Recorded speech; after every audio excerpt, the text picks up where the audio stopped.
The system didn't crash. The code worked. The product shipped. And yet, everything failed. Because no one asked how people would actually use it. When we talk about failure, we often imagine collapsed buildings or broken machines. But some of the most expensive failures leave no rubble behind. They fail quietly, in software systems that no one uses, in products that look brilliant but gather dust, in platforms that technically work but practically collapse. Just like buildings and roads, software and products fail when design drifts away from reality. Today, we're exploring how that happens and why so many digital and physical products fail the moment they meet real users. Software failures are dangerous because they often look like success. The system launches, the dashboard loads, the features are complete, but adoption is low, workarounds appear, manual processes creep back in. On paper, the project is delivered. In reality, it is abandoned. This is what happens when design assumes ideal users. Users who read manuals, users who follow workflows, users who behave logically. But real users don't. They rush, they improvise, they misunderstand, they resist. And when design ignores that, failure begins silently. If users don't behave the way your system expects, your system is already broken. Most software is designed around requirements documents. Flowcharts, use cases, specifications. But many of these documents are written far from the work itself. They describe how management thinks work happens, not how work actually happens.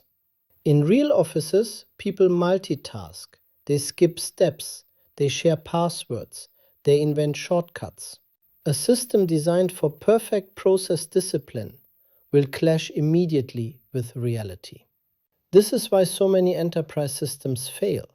Not because the technology is weak, but because the design misunderstands human behavior. Large systems fail most often. Government platforms, enterprise software, national databases.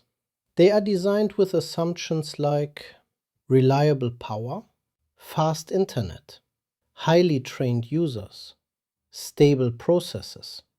In many African contexts, those assumptions collapse instantly. Power fluctuates. Connectivity drops. Users are undertrained and overworked. So what happens? Systems slow down. Errors increase. Staff return to paper. The system still exists, but reality routes around it. When reality finds a workaround, your design has already lost. Product design fails in a similar way. In labs, products are tested under controlled conditions. Clean hands, clear instructions, predictable use. But real users are not lab subjects. They drop things.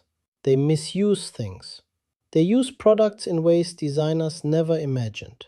A product that works only when used correctly is fragile. Strong products absorb misuse.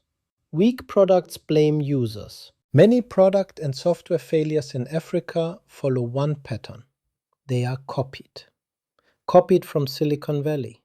Copied from Europe. Copied from markets with different realities. The interfaces look modern. The features look impressive. But the assumptions are wrong.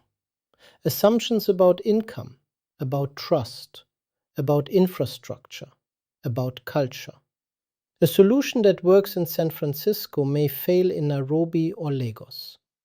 Not because people are different, but because reality is. Consider a food delivery startup. The idea is solid. People are busy, they want convenience, they want food delivered.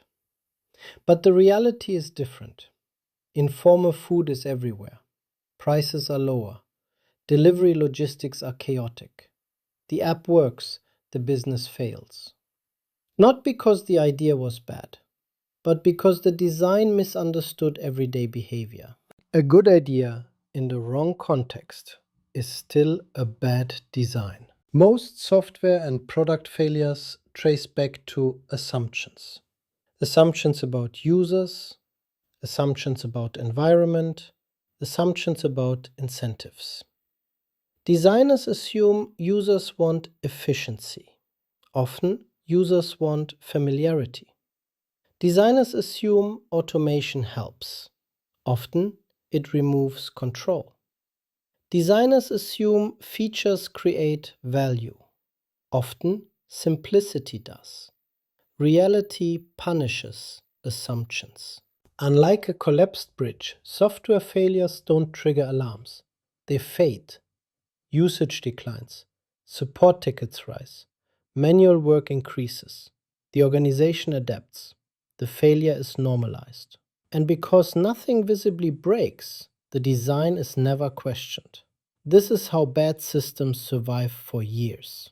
The most dangerous failures are the ones people learn to live with. Designing for reality starts with humility. Watching real users, observing real work, testing in real conditions. It means designing for interruptions, for low bandwidth, for partial attention.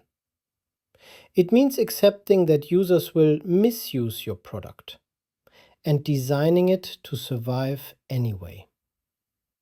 Strong systems bend. Weak systems demand obedience. Software and products do not fail because technology is difficult. They fail because reality is messy. And designs that ignore that mess will always lose. In the next video, we'll step back and ask a harder question. How do you design for reality from the start? What does an anti-failure playbook actually look like? Because design does not fail because it is wrong. It fails because it is incomplete. If you've ever used a system that technically worked but practically failed, you've seen this gap. Subscribe for the next episode, because the future belongs to designs that survive reality.